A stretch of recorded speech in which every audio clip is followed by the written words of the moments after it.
ఏపీలో కూటమి కోసం ప్రధాని మోదీ కీలక నిర్ణయం. నేరుగా రంగంలోకి ప్రధాని మోడీ రానున్న వారం రోజుల్లో మోడీ ప్రత్యేక పర్యటన. నా మద్దతు వైసీపీ పార్టీకే. మరో వివాదానికి తెరలేపిన ప్రముఖ నిర్మాత. తాట తీస్తా అంటున్న దిల్ రాజు. సినిమాల్లోనే కాదు వ్యాపారంలో కూడా నెంబర్ 1. మరో కొత్త మల్టీప్లెక్స్ ప్లాన్ చేస్తున్న మహేష్ బాబు. వాట్సాప్ నుంచి సరికొత్త ఫీచర్. ఇంటర్నెట్తో అవసరం లేకుండా బెస్ట్ ఆప్షన్.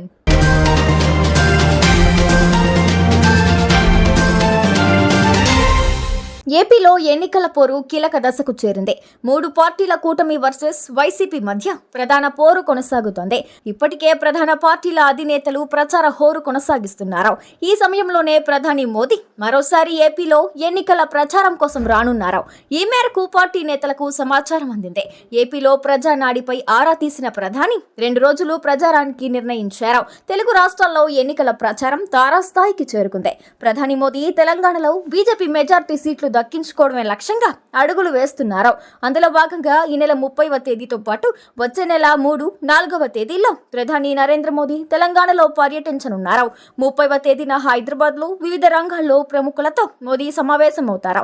అదే రోజు ఆందోళన నియోజకవర్గంలో ఏర్పాటు చేసిన సభలో మోదీ పాల్గొంటారు. మే 3వ తేదీన వరంగల్ పార్లమెంటు పరిధిలో నిర్వహించే సభలో పాల్గొంటారు.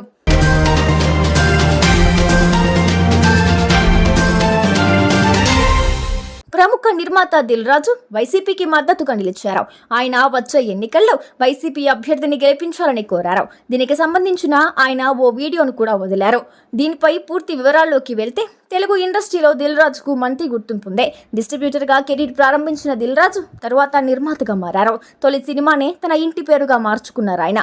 పవన్ కళ్యాణ్, ఎన్టీఆర్, మహేష్ బాబు, ప్రభాస్ వంటి స్టార్లతో సినిమాలు చేసి తన పాపులారిటీని మరింత పెంచుకున్నారు. అయితే దిల్ రాజు తన సినిమాలతో పాటు వరుస వివాదాలతో కూడా వార్తల్లో నిలుస్తుంటారు. సంక్రాంతి పండుగ సందర్భంగా ఆయన మహేష్ బాబు నటించిన గుంటూరు కారం సినిమాకు ఆయన మద్దతుగా నిలిచారనే ఆరోపణలు వినిపించాయి. హనుమాన్ సినిమాకు అనుకున్నంతగా స్థాయిలో థియేటర్లు లభించలేదు. దీనిపై దిల్ రాజును కొందరు టార్గెట్ చేసుకుని కొందరు విమర్శలకు దిగారు. గుంటూరు కారం సినిమాను నైజంలో దిల్ రాజు విడుదల చేయడం వల్లనే హనుమాన్ కు థియేటర్లు ఇవ్వడం లేదనే ప్రచారం జరిగింది. దీనిపై దిల్ రాజుపై మండిపడ్డారు. ప్రతి సంక్రాంతికి ఏదో రకంగా తనపై విమర్శలు చేస్తున్నారని, ఇకపై తనపై తప్పుడు వార్తలు రాసే వెబ్సైట్ల తాట తీస్తానని దిల్ రాజు హెచ్చరించారు. ఇదిలా ఉంటే ఆయన ఏపీలో జరిగే ఎన్నికలపై తాజాగా స్పందించారు. వచ్చే ఎన్నికల్లో వైసీపీ నేత బాలినేని శ్రీనివాసరెడ్డికి తన మద్దతు ప్రకటించారు. ఆయన బాలినేని శ్రీనివాసరెడ్డికి ఓటు వేసి గెలిపించాలని ప్రజలను దిల్ రాజు కోరారు.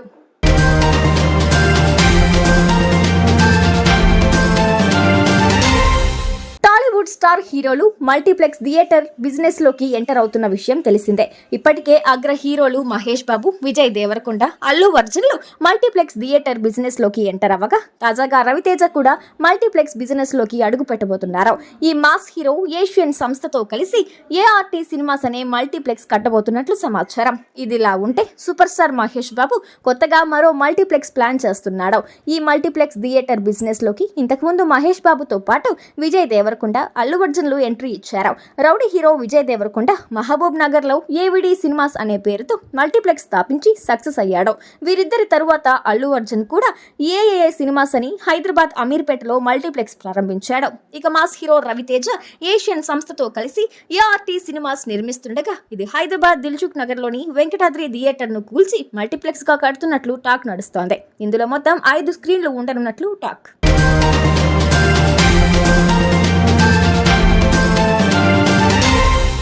ఈ రోజుల్లో కమ్యూనికేషన్ చాలా సులువైంది.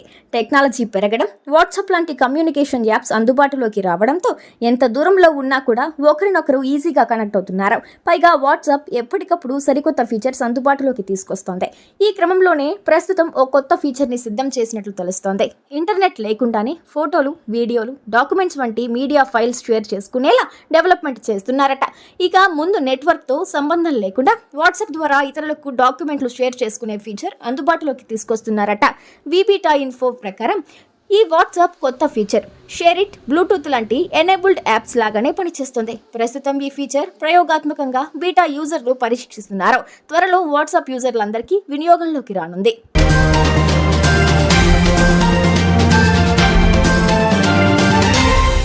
రాష్ట్రంలో తెలుగుదేశం కాంగ్రెస్ పార్టీ పాలన జరుగుతుందని మాజీ కేంద్ర మంత్రి సర్వే సత్యనారాయణ సంచలన ఆరోపణలు చేశారు. కంటోన్మెంట్ కాంగ్రెస్ రెబల్ అభ్యర్థిగా సర్వే నామినేషన్ దాఖలు చేశారు. ఈ సందర్భంగా ఆయన మాట్లాడుతూ అసలైన కాంగ్రెస్ వాదులకు తీవ్ర అన్యాయం జరుగుతుందని ఆవేదన వ్యక్తం చేశారు. టికెట్ల కేటాయింపులో మాదిగలకు అన్యాయం జరిగిందన్నారు. కంటోన్మెంట్ కాంగ్రెస్ బీఫామ్ ఇస్తే కాంగ్రెస్ తరపున పోటీ చేస్తానని, లేని పక్షంలో కాంగ్రెస్ రెబల్ గా బరిలో ఉంటానన్నారు. ఇతర పార్టీల నుండి వచ్చిన వారిని చేర్చుకుని సీట్లు కేటాయించడం సరైన విధానం కాదన్నారు. ముఖ్యమంత్రి రేవంత్ రెడ్డి ప్రవర్తన మార్చుకోకుంటే కాంగ్రెస్ ప్రభుత్వం మనుగడ సాధ్యం కాదని, కాంగ్రెస్ పార్టీలో సీనియర్లను విస్మరించడం తగదని హెచ్చరించారు. లోక్సభలో మాదిగలకు సీట్లు కేటాయించడంలో కాంగ్రెస్ విఫలమైందని, 1 కోటి మంది జనాభా కలిగిన దళితులు కాంగ్రెస్ కు దూరమయ్యే అవకాశం ఉందని అన్నారు.